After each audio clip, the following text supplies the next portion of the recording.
હા, તલાટી આજે ચલુઆમ ગામ સભા હતી. હે ચલુઆમાં ગામ સભા હતી. હોવા તે કેટલા વાગે છે? ભરાઈ ગઈ હવારે હતી. 10 વાગ્યાથી તો હું અહીં બેઠ્યો હું. 11 વાગે તો હે સુધી તો કોઈ આવ્યું નહીં. હમ 10 થી 11 વાગ્યા સુધી તો કોઈ આવ્યું નહીં કીધું. એ વહેલા ભરી હતી. કેટલા વાગે વહેલા ભરી હતી? હમ કેટલા સાડા વાગે નવે વહેલા ભરી હતી? સાડા નવે 9:30. હા, તે 9 વાગ્યાથી હું અહીં લાઈવ થઈને હોમાં ગાડી લઈને બેસી હમ ગયો તો વલ્લા જોડે. હમ હમ કોઈ આવ્યું નહીં અને ખાલી વીસી એકલા બેઠેલા દેખાય છે. હમ 2-2.5 કલાકથી આજે હા 25 એટલે બાર પણ તમારે શું કામ 2025 હતું એ થઈ. બોલો ને.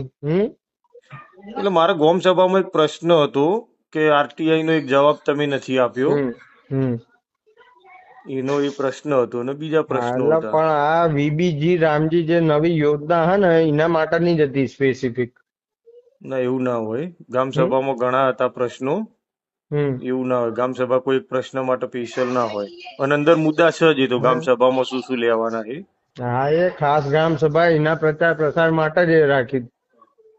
બરોબર છે, પણ હમ જે એ તો રાખી બીજી હોય આવશે તમે. જ 2-4 દિવસમાં. હવે તમને જાણ કરીશું. તમારો નંબર નતો ને કે તમને જાણ કરત.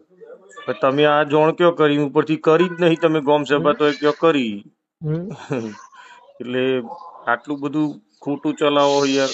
હમ ગામ સભા નહીં થઈ તો થઈ. અમારે તો કોઈ વાંધો નહીં. જો તમારું ઉપર પેટ ઉપર હમ પાટું મારવાનું મારે નહીં આવતું કે તમારું એટલું હમ બધું મારે ખોટું નહીં કરવાનું. હમ તમે મારો કોઈ મોણો મારી નહીં નાખ્યો કે મારે તમારું આટલું હમ બધું હું હમણાં જાહેર કરી દઉં જે લાઈવ હમ હોય કે તમે જાહેર ગામ સભા કરી જ હમ નહીં. અને આમ કારણ કે એવું પછી સીધું ટીડીઓ જોડે જાય. કારણ કે ટીડીઓ થી તાલુકાથી અધિકારી અહીંયા હમ આવવાના હતા. બરોબર. હમ પણ વસ્તુ કેવી છે કે ખોટું પડે એમ. કારણ કે ખોટું તો ઘણું બધું ગામમાં ચાલતું હોય, પણ ગામ સભા તમે ના કરો એટલે યાર આ ગોમ ચલવું આ કોઈ ગોડું ગોમ સમજો તમે. મેં તો ગોડું કીધું. તો પછી રાખીએ તો કોઈ સભ્યો કે કોઈ ગામ વાળા દર વખત નહીં આવતા એટલે. એટલે કશું નહીં એવું બધું. એ હમ ઘણી બધી સરકારની યોજનાઓના લાભ અલાવો ઘણું બધું કરો. અમે તે અમારી રીતે કરીએ જ છે ફરતા ને. હોઈએ છીએ. ચો કોઈ શું ના પાડી લાભાર્થીને જાય તમે છે. શું સલાહ આપો? હમ લાભાર્થી અરજી કરે તો એનો જવાબ નહીં આલી શકતા. તમે શું લાભાર્થીને લાભ આલો?